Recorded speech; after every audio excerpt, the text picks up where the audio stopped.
Hi everyone, কেমন আছো সবাই? আমি সঙ্গীতা। আমার নতুন একটা ব্লগে সবাইকে জানাই ওয়েলকাম ও অনেক অনেক ভালোবাসা।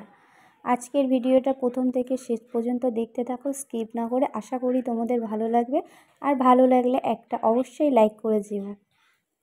তো দেখো, এখন সকাল বাজে এই 8:30। তো আমি এখন থেকেই ব্লগটা স্টার্ট করছি। তো বেশ কয়েকদিন হচ্ছে যে তোমাদের ওখানে হচ্ছে কোথায় বলবে।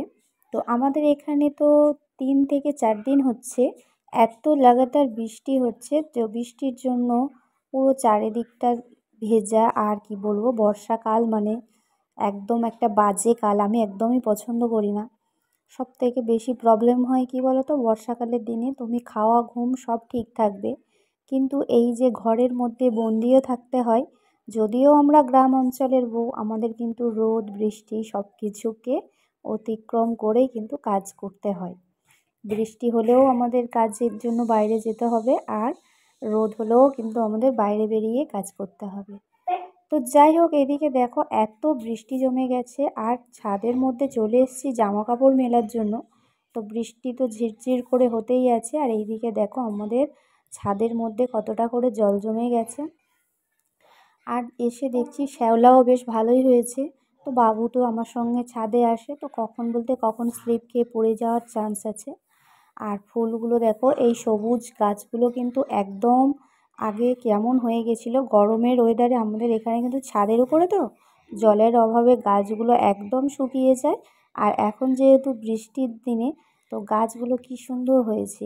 আর ওই যে দূরে থেকে দেখতে পাচ্ছ গাছগুলো, আর মেঘটাও দেখছি তোমাদের সঙ্গে শেয়ার করলাম, একদম কালো মেঘ হয়ে আছে।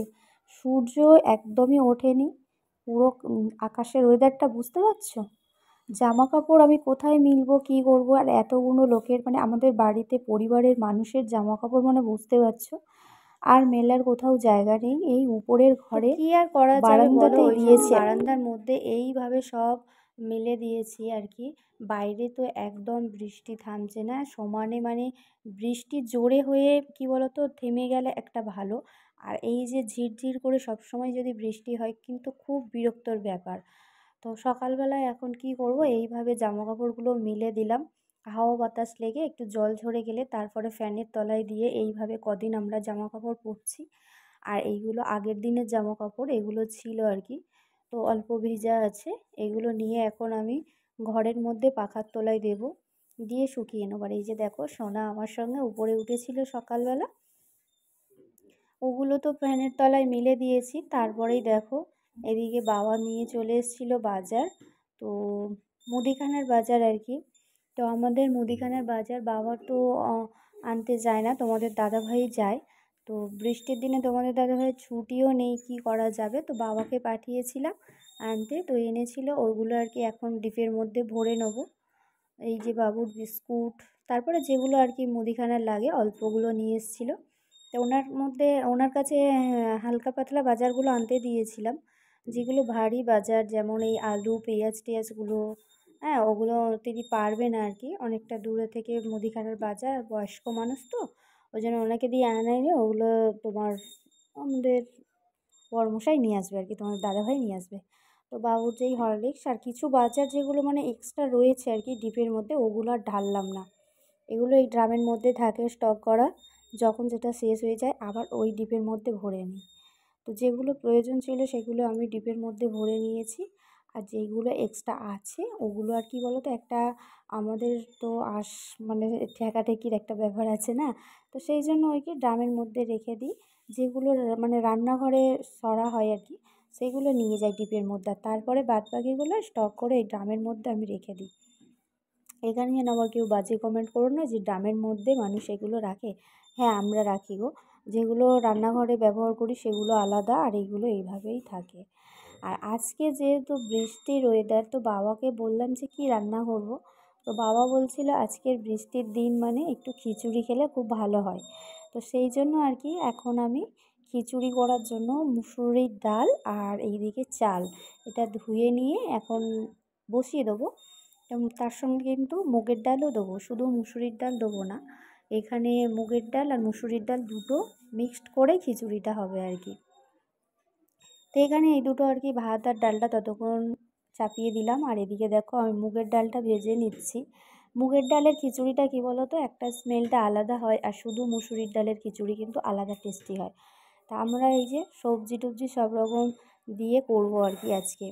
আর এখানে ডিমও নিয়ে নিয়েছি। আমি বলেছিলাম আজকে ডিম দিয়ে খিচুড়ি করব না, শুধু ডিমটা ভাজাতে রাখবো আর খিচুড়িটা শুধু সবজি দিয়েই করবো আর কি, সবজির সঙ্গে একটু সয়াবিন দেবো। তো বাবা বললো যে না, ডিম দাও, ডিম না দিলে ভালো লাগে না। তো সেই জন্য আর কি ওখানে 7খানা ডিম নিয়ে নিয়েছি, নিয়ে আর এইদিকে ডিম দেবো আর ভাজাতে রাখবো। তো এই যে দেখো কুমড়ো, গাজর, আলু এগুলো একটু তেলের মধ্যে ভাজা ভাজা করে নিচ্ছি, নিয়ে তারপরেই কিন্তু এটা একটু কষিয়ে নিয়ে তারপরে খিচুড়িতে দেবো। এদিকে কিন্তু বাবু দেখো দোলনা খাচ্ছে, ভয়েসটা আসছে, ওকে বারণ করছি তবুও কিন্তু থামছে না। কিছু মনে করো না, সবাই একটু অ্যাডজাস্ট করে নিও। একটা ভিডিও ভয়েসের সময় দেখবে কেউ যদি পাশে থেকে ডিস্টার্ব করে নিজেরই খারাপ লাগে, কিন্তু বাবু এখানে শুনছে না, তবু দোল খাচ্ছে, আর ওই জন্য দোলনার একটা আওয়াজ হচ্ছে। তো যাই হোক, দেখো এদিকে আমার কিন্তু খিচুড়ির রান্নার জন্য পুরো জোগাড়যন্ত্র চলছে। আর প্রায় এদিকে আমি বসিয়ে সকালবেলা দেখো আনারস খাবার জন্য বাবু তো বায়না করছিল, তো সেই জন্য আর কি আনারসটা কেটে দিয়েছিলাম। আগের দিনকে সন্ধ্যাবেলা আনারসটা ছিল, বাবা মা ওদেরকে দিয়েছিলাম, আর আমি খাইনি, তোমাদের দাদাভাই ছিল না বলে আমি খাইনি। তো আজকে সকালবেলা কেটেছি, আবার সবাইকে দিয়েছি, আমিও খাচ্ছি। আর এদিকে এই যে দেখো সোনাইটাকে খেতে বলছি, খাচ্ছে না, স্কুল থেকে এসে কি একটা প্যাকেট কিনে নিয়ে খাচ্ছে। তো ওকে আনারসটা কিন্তু ওই বায়না করেছিল খাওয়ার জন্য, ওর জন্যই কিনে আনা, কিন্তু দেখো বায়না করে এরকম কিন্তু খেতেই চায় না। এটাই হলো একটা দুষ্টু ছেলের কাণ্ড। তারপর আমি খেয়ে নিলাম, নিয়ে দেখো এবার মশলাপত্র তো দিতেই হবে, তো মশলার জন্য এখন এখানে আমি সিলে মশলা করে নিচ্ছি, যেহেতু রসুনও বাটতে হবে, আদা এগুলোর জন্য আর কি, পেঁয়াজ কাঁচা লঙ্কা এগুলো, পেঁয়াজটা বাটিনি যদিও, কেটে নিয়েছি আর কি। আর এখানে কাঁচা লঙ্কা আদা রসুন এগুলো বেটে নিচ্ছি, নিয়ে খিচুড়ির মধ্যে ওগুলো দিয়ে কষিয়ে মানে দেবো আর কি। মানে মশলা দিয়ে খিচুড়ি কী বলতো, আমার সব থেকে কিন্তু এই মশলার খিচুড়ির থেকে ভোগের খিচুড়িগুলো কিন্তু দারুণ খেতে লাগে। পুজোর সময় কী বলতো নিরামিষ খিচুড়ি হয়, তুমি দেখবে ওর একটা কিন্তু আলাদা রকম স্বাদ পাওয়া যায়। আমার এই রান্নার খিচুড়িও মানে আদা রসুন দিয়ে যে একটা আমিষ খিচুড়ি হয়, হচ্ছে আমার মনে হয় নিরামিষ খিচুড়িটা বেস্ট লাগে, আমার কাছে মনে হয়। তো কী আর করা যাবে, এরা তো এইভাবে খাবে, তো সেই জন্য এদের জন্য এইভাবেই বানিয়ে দিচ্ছি। আর দেখো আজকে খিচুড়িতে বেশি কিছু করছি না, কারণ এরা বেশি কিছু খাবে না। অন্যান্য দিন আলু ভাজতে হয়, আজকে আলুও ভাজছি না, পটল ভাজা আর খিচুড়ি এইটুকুনি হচ্ছে। বাবার জন্য মানে একটা চিচিংও ভাজা করব, এই রকম আর কি। তো সিম্পলভাবে আজকের এইভাবে খাওয়া দাওয়াটা দুপুরে সারবো। তারপরে দেখো আমি খাবার দাবার মানে রান্নাবান্না কমপ্লিট করে স্নান করে নিয়েছিলাম, আর স্নান করতে গিয়ে এখন সিঁদুর টিঁদুর পরে নেব।